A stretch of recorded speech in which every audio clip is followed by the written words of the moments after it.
Nos encontramos en el estado de La Guaira, en el 16º Congreso Nacional de Historia y tercero internacional, con el amigo José Luis Alcalá, que está presente en este congreso, y nos atañe pues esta situación, este video, por cuanto él es un nieto del camarada Fabricio Ojeda, personaje importante en la historia de este país, y él va a desarrollar pues algunos aspectos sobre la trayectoria de su abuelo Fabricio Ojeda. Bueno, primero que nada me gustaría saludar a la escuela Fabricio Ojeda en la comunidad de Las Vegas, Urachiche, estado Yaracuy. Para mí de verdad que es un honor poder saludarlos, mandarle este mensaje afectuoso, cariñoso, por supuesto revolucionario, para una escuela que lleva el nombre de este insigne personaje como lo es Fabricio Ojeda, al cual la providencia me ha dado el honor de ser uno de sus nietos. Bueno, como ustedes saben, Fabricio fue un personaje muy importante de la historia de Venezuela, y justamente es importante rescatar todo lo que tiene que ver con su vida y su pensamiento, porque Fabricio no solamente fue un hombre de acción, sino que fue una persona intelectual, escribió muchísimas cosas. Primero que nada hay que recordar que Fabricio era periodista, y como periodista escribió muchos artículos de opinión, pero a su vez que era periodista y escribía en el periódico, conspiraba contra la dictadura de Marcos Pérez Jiménez, y además trabajaba dentro del Palacio de Miraflores. Así que es importante como una persona que ya era medianamente conocido como periodista, porque era un muchacho apenas de 28 o 29 años, pudo infiltrarse para que lo designaran como periodista dentro del Palacio de Miraflores por el periódico El Nacional, cuando en aquel momento lo dirigía un integrante del Partido Comunista, que en ese momento el periódico El Nacional era un periódico que cubría y defendía las causas nobles del pueblo venezolano.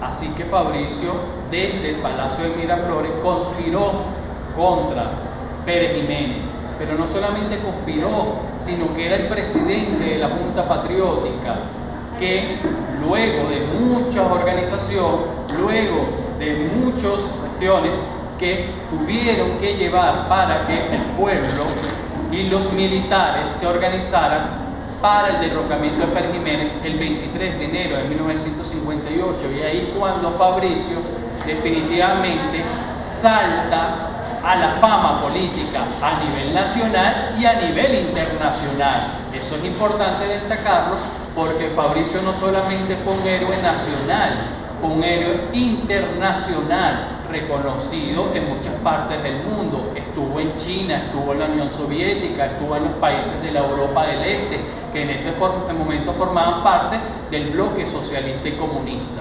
También viajó a todos los países de América Latina y fue reconocido como un gran líder juvenil para ese momento. Pero además, el año siguiente, el 23 de enero de 1959, viene un ilustre visitante al país, que era nada más y nada menos que el comandante Fidel Castro, que tenían apenas 23 días de haber tomado el poder en Cuba. Así que 23 días después de la Revolución Cubana, que fue el 1 de enero de 1959, Fidel Castro visita Venezuela, y la persona que lo recibe en la Plaza del Silencio fue mi abuelo Fabricio Ojeda. A partir de ahí, Fabricio y Fidel se hacen extraordinarios amigos, una hermandad que se surgió no solamente como un elemento de compañeros de lucha política, sino que realmente se querían como hermanos. Y Fabricio visitó muchísimas veces Cuba, invitado especial de Fidel Castro. Estuvo muchas veces allá y escribió artículos de opinión, escribió un libro llamado Presencia Revolucionaria de Martí. porque Fabricio fue un gran estudioso de ese gran latinoamericano bolivariano que fue el prócer cubano José Martí. Así que ese personaje, Martí, que escribió Nuestra América, también le enseñó a Fabricio todo lo que eran nuestras luchas anticoloniales, porque Fabricio fue un gran anticolonial. Eso hay que rescatarlo, eso hay que decirlo. Fabricio fue un gran anticolonialista, y para ser anticolonialista en Venezuela tienes que ser un gran bolivariano, y Fabricio fue un gran bolivariano.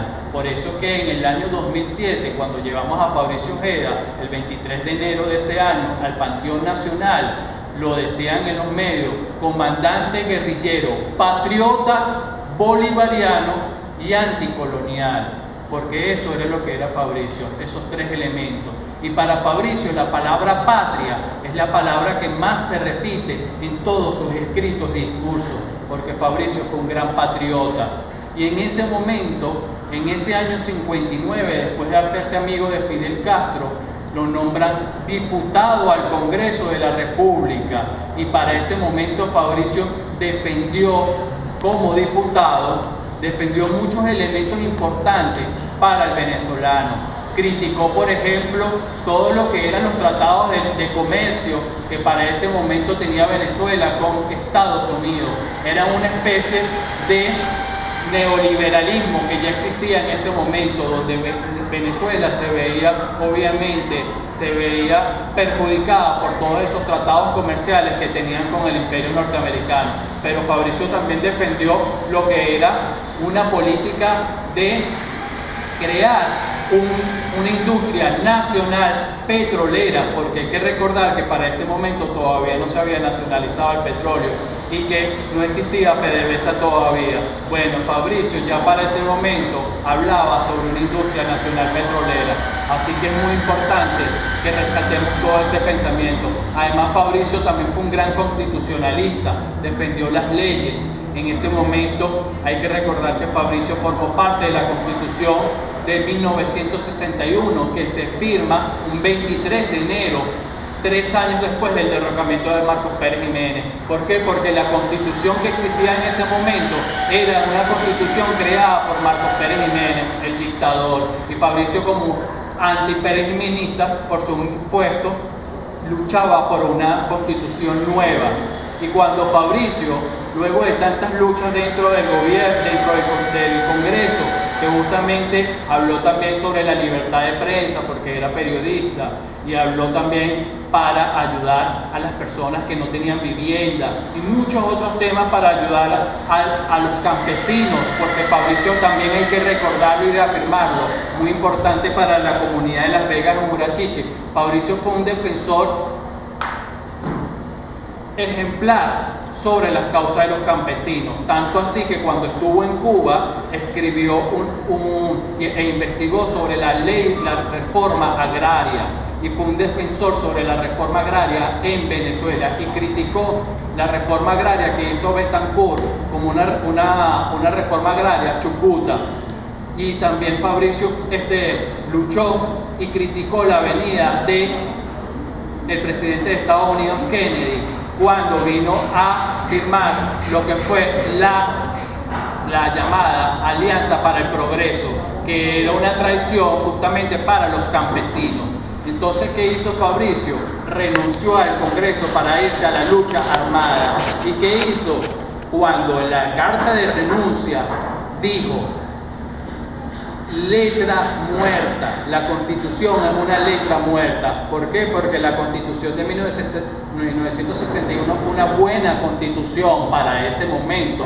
El problema es que el gobierno no la respetaba, tanto así que ese mismo día que la firma, que fue el 23 de enero de 1961, el presidente Rómulo Betancourt eliminó, derogó y restringió varios de los derechos constitucionales de esa Constitución. Por eso es que dijeron que esa Constitución nació chucuta también. Entonces Fabricio se va a la lucha armada, a luchar con los campesinos, a luchar con todas las personas que estaban en las montañas en ese momento.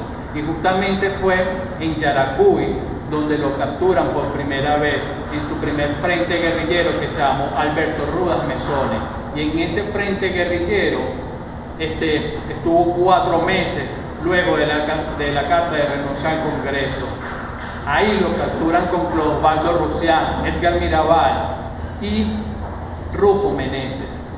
Habían dado varias batallas al ejército de aquel momento y los capturan y lo trasladan a Caracas y le hacen un juicio de 18, un juicio sumarial a 120 guerrilleros, donde él por comandante le dan 18 años de cárcel, y es cuando lo trasladan a Trujillo, y a partir de ahí se escapa para comenzar la etapa más importante de la vida de Fabricio, que fue convertirse en comandante guerrillero del Frente José Antonio Páez, pero además presidente del Frente de Liberación Nacional, pero además crear su propio partido político, porque cuando Fabricio renunció al Congreso también renunció a su partido político, que era URD, un partido que había formado parte del llamado Pacto de Punto Fijo, es decir, de la traición de los gobiernos de centro derecha a los movimientos revolucionarios que habían dado al traste con la dictadura de Pérez Jiménez. Así que Fabricio duró en ese periodo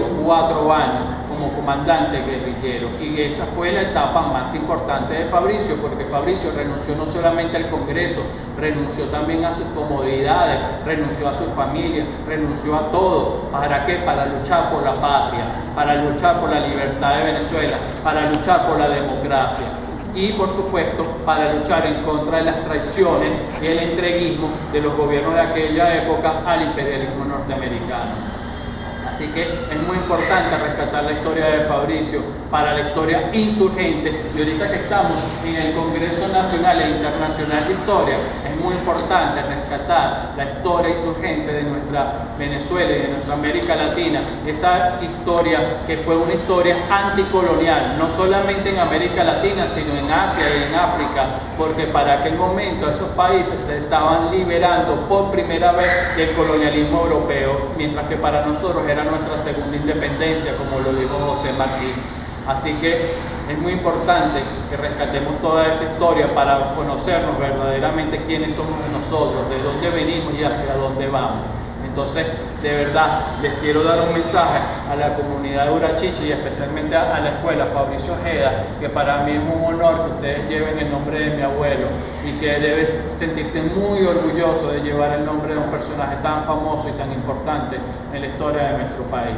Así que bueno, el mensaje es a no dejarse engañar por las políticas de la derecha, porque a Fabricio lo capturaron y dijeron que se había suicidado cuando realmente lo asesinaron. Así que es importante que no se dejen mediatizar, y ese fue su último gran libro, se llamó Hacia el Poder Revolucionario, que algunas personas lo conocen como La Guerra del Pueblo, pero él justamente hablaba sobre la mentalidad del poder, y esa mentalidad del poder para él estaba enajenada por el imperialismo norteamericano y por la derecha nacional, que justamente controla las mentes de los pueblos, los controlan a través de los periódicos, los controlan a través de historiadores, los controlan a través de sociólogos, dicho por él mismo en su libro. Así que es muy importante que nos liberemos y rompamos las cadenas mentales que tenemos, porque no solamente nos han dominado política y económicamente, sino que nos han dominado culturalmente. Y de ahí la importancia de que una escuela lleve el nombre de Fabricio, para que ustedes también puedan romper las cadenas mentales, y a partir de romper las cadenas mentales puedan romper también las cadenas políticas y económicas.